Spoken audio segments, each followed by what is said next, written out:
What's up YouTube, it's BBcast back again with another video and another reaction. And in today's video is Taser face cop, where this officer got fired, not fired, he resigned. He just kept resigning at different agencies because he kept getting in trouble for doing the same stuff. Basically he kept tasing and like over just being too much with the taser, bro, basically. So I'm gonna watch it, get my reaction. Let me know what y'all think about in the comment section, and let's get into the video. Breaking tonight, a former Memphis cop who used excessive force with his taser so many times he was nicknamed Taserface has resigned from yet another Mid-South police agency for serious misconduct. Now, we reported about Colin Berryhill in the past. You see him here in this body cam video. He resigned before he could be disciplined by MPD back in 2020, but quickly found employment with the South Haven Police Department. Tonight, we have learned Berryhill no longer has that job. And Action News 5 investigator Jessica Jaglois has the latest. And I didn't know if he had a weapon or not. Former Memphis police officer Colin Berryhill is now a former South Haven police officer.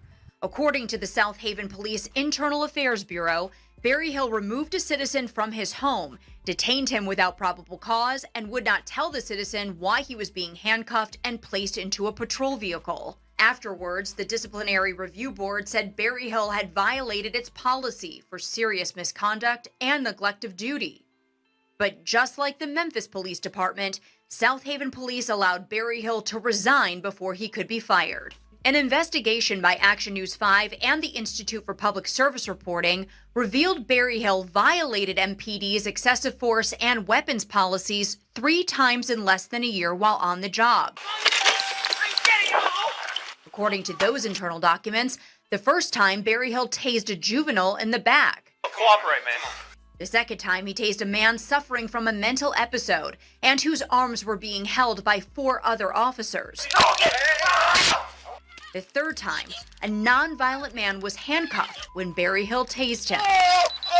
That night, an NPD supervisor on scene told Berryhill he'd earned a new nickname. It's Taserface. The officer abruptly resigned the night before his disciplinary hearing and took a job with South Haven Police the following month. You know what I really find crazy about that?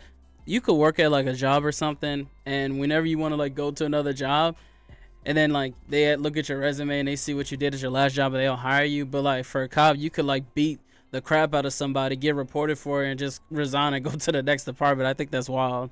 Late last year, we had an interview set up with the now retired South Haven Police Chief Macon Moore to discuss why he'd hired Berryhill despite his troubled MPD record. Moore backed out of the on-camera interview at the last minute, but told us off-camera he was not concerned about Berryhill's past. Berryhill's application for South Haven Police does show he answered yes to the question, asking if he'd been suspended, terminated, or resigned prior to termination or during an internal investigation. But the reason he listed was being suspended for 2 days following a crash where he was ruled at fault. There's no mention of the excessive force or that Memphis police were considering firing him. South Haven did ask Tennessee's Law Enforcement Oversight Agency about Berryhill. This email shows the Peace Officers Standards and Training Commission, or POST, said at the time no disciplinary history was reported to them, but to contact MPD with any questions. It's unclear if South Haven ever did that. While Berryhill resigned from South Haven PD in March after nearly 3.5 years on the job, we obtained documents related to his resignation just recently. I spoke with Berryhill on the phone. He told me he's no longer in law enforcement, but he can still police in Mississippi and in Tennessee. His policing certification hasn't been revoked in either state. For the investigators, I'm Jessica. And I really find that really wild, just for the simple fact, whenever he was in his interaction, and then the one officer was like, we're gonna give you a nickname, Taserface, and they just laugh it around, bro, that's actually really sick. What the what?